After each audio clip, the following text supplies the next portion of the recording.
So in this video, we will talk about why you should use DO instead of HTTP package.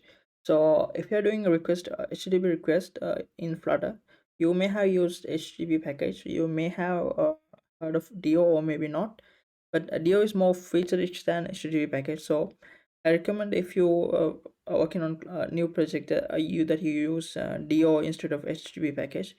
Let's talk why you should use DO instead of HTTP package. So as I said, DO is more feature rich. These features include like interceptors. You can configure interceptors for request, response, error, for logging, like that. As example, you can convert the JSON in response interceptors. You don't have to do this in every request, so you can do this, configure this globally, and add bearer token like token in header in request interceptors. We will get to know. We will show you how to implement that.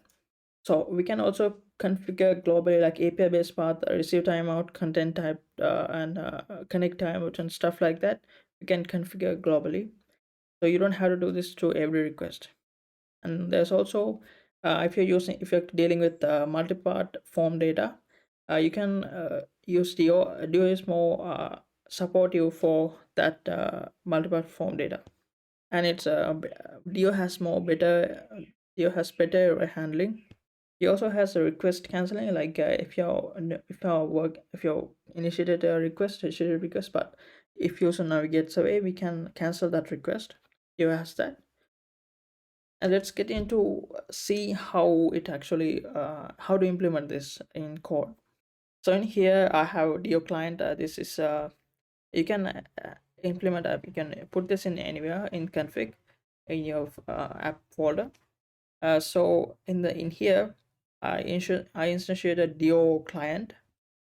This is coming from DO package, and this is the object. So in this object, and we do these configurations for this object and return this DO client to do the client HTTP request. So it will have all of these uh, configurations in that object. So whenever you use that object, it will have all of this stuff configured. So first one is base URL. You can you can globally configure base URL here. So base URL, you're passing base URL and connect timeout, receive timeout, stuff like that. And we're passing 30 seconds for this one. And content type, and in the headers we can add other headers as well. And there's also another other stuff like all of these stuff allowed redirects, max redirects and stuff like that, persistent connection. You can use those ones as well. So finally, we have configured interceptors. We can pass this list of interceptors that you want to pass. So this one we can create custom. We can customize this interceptors. The first one is a log interceptor. It's a logging it just logs put logs for every request. Whenever we call a request, do a request, it will log stuff like this these like this method.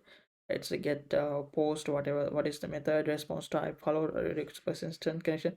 This stuff, it will be logged by passing this log interceptor to the our object, the client. And this request interceptor, it's something that we created. You have to extend interceptors wrapper, which comes from the DO package, and we are overriding on request method because this is a request interceptor. We are overriding on request, and in here what we are doing in here is we are setting accept language. We are setting the language. In this project we can get the request from Korean language and also in English language. So in by default it is Korean, so we are passing like that in here. And we are getting auto repository service to get the token. And in the by getting the token, we are passing in the options headers as authorization to authorization. We're passing the bearer token in here. We also debug print the token as well. So for every request, we have configured that request interceptors in the request interceptors to add the token in the header. Not all of them, but actually we can pass if the token is required or not. if you pass in the request, if you pass in token required, then it will add the token in the header. So next we have response interceptors. So if I got response interceptors, it always extend the interceptors wrapper, this class, and we are overriding on response method. So we can do whatever we want for response interceptors, but whenever a response happens, whenever a response coming, we can maybe convert it to a model object if the structure is same for every response. We can do that. And and finally we have error interceptors. This is also very useful. Like, let's say we get we calling HTTP request, and we getting unauthorized error. A token has expired, so unauthorized error, if we get unauthorized error, we can just log out the user, delete all of the data, and log out the user and redirect the user to the login page, so which is very useful. We can configure that in here. So finally, how do you use your client, client that we created? How do we use it to create a registered request? We can just use this do, and if it is a post request, we can do a post. You can access the post method. If it is a get request, you can access get request, and if it is deleted, like so.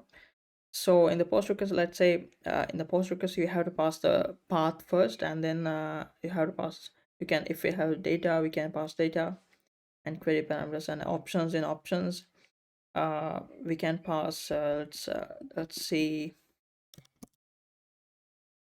let's say we in the options we are passing JSON type without token expired. So as you remember, if we in the request interceptors, we checked if token expired. If in the option extra, we check if token is expired, token is required. If token is required, we pass in this. So in this case, we have a close set. We can pass that extra in there, so it will either add the request, add the token or not.